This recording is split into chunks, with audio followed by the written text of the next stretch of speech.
Hello everyone! Today we're going to continue working on our emoji pillows. At this point in the project, I have all of my fabric pieces cut out and all of my details are just resting on my two large circles. And so what we're going to do is we're going to get ready to sew the front and the back pieces together. So in order to do that, you'll need to get a needle. I like using the sharp ones. We do have blunt needles, but sometimes they can be trickier to poke through the fabric. So you could borrow a sharp needle. Some of the sharp needles have big enough eyes that you could use embroidery floss if you wanted to. It gives a nice look. Or you could use regular thread. You could use a color that's going to camouflage, like the yellow. You won't be able to see your stitches. Or if you want to make your stitches stand out, you could use a brighter color that's going to contrast. I think for the video purposes, I will use the darker color just so you can see my stitches. So when we're measuring it out, measure out your wingspan from hand to hand, stretching your hands out across your body.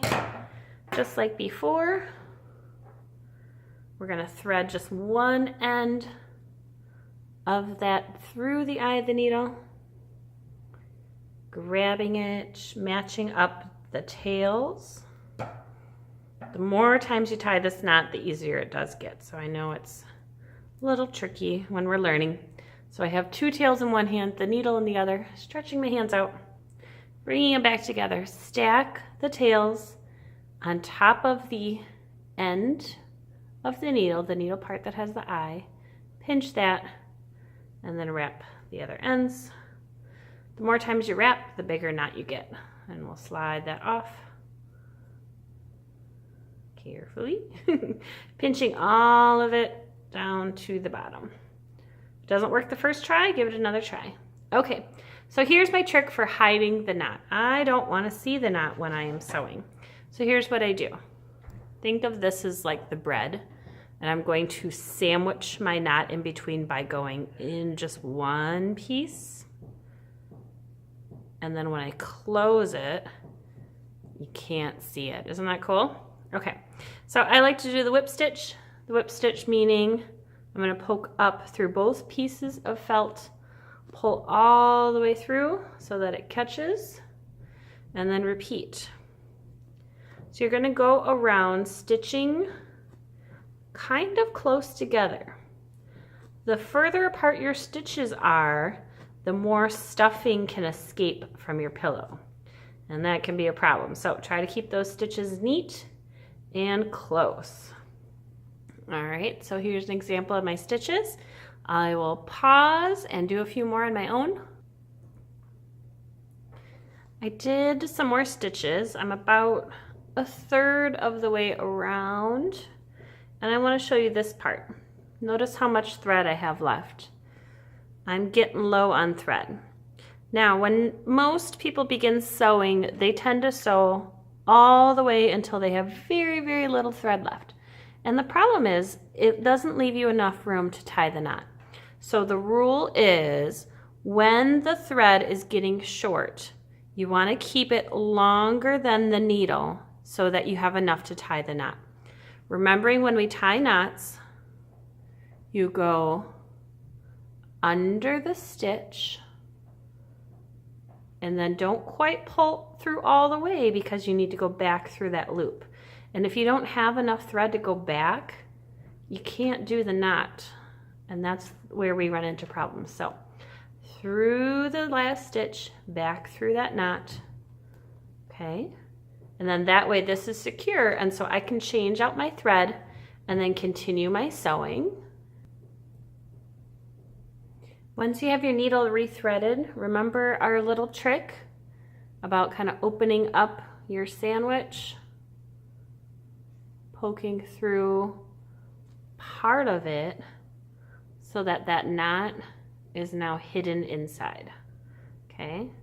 And then you can continue stitching.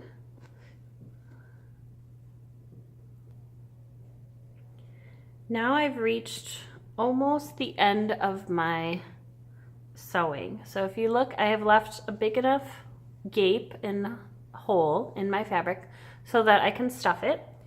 When you stuff, you need to leave your needle on. So So just set that aside.